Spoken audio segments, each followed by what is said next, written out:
yourself. It's Pamela Loli. DJ Big up Sika V. Smiley is a producer. My love on the beat.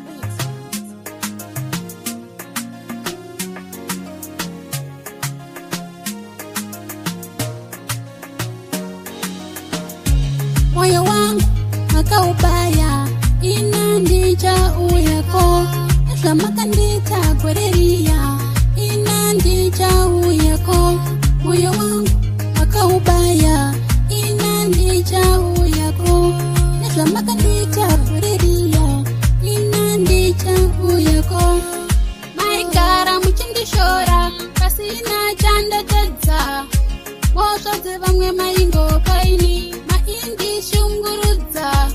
azarezerai itwa nini ende mukandikura kunorira kuita kundibaya panyamanete panyamanete moyo wangu makaubaya inandija uyako naslamaka kwereria inandija uyako moyo wangu makaubaya inandija uyako Naslamaka kwereria inandija uyako Iwe ndine shungu dzekuda kukuchengeta asimi makatadza kundichengetawo ini Isodzipa matama ya isapera ukaita seiko usina tsitsinelera maishungurudza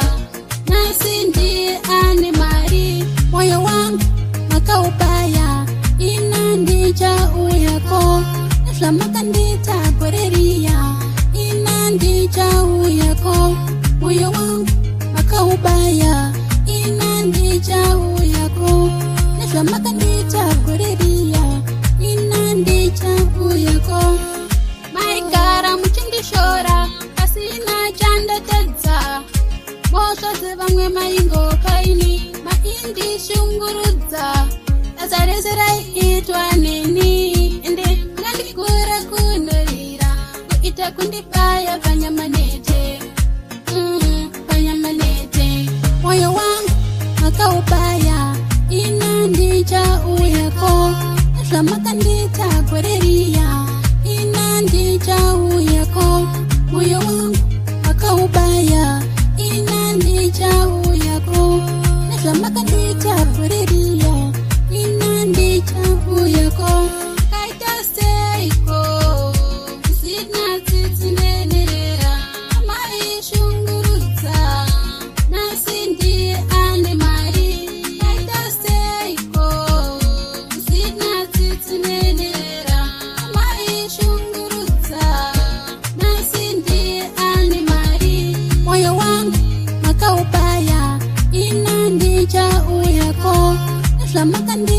kwereria inandija uyako moyo wangu makaubaya inandija uyako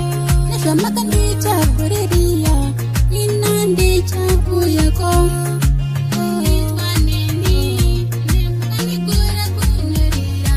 ita kundibaya panyamanete panyamanete kaita seiko usina tsitsinelera maishungurudza nasi ndiye ane mari kaita seiko usina tsitsinelera maishungurudza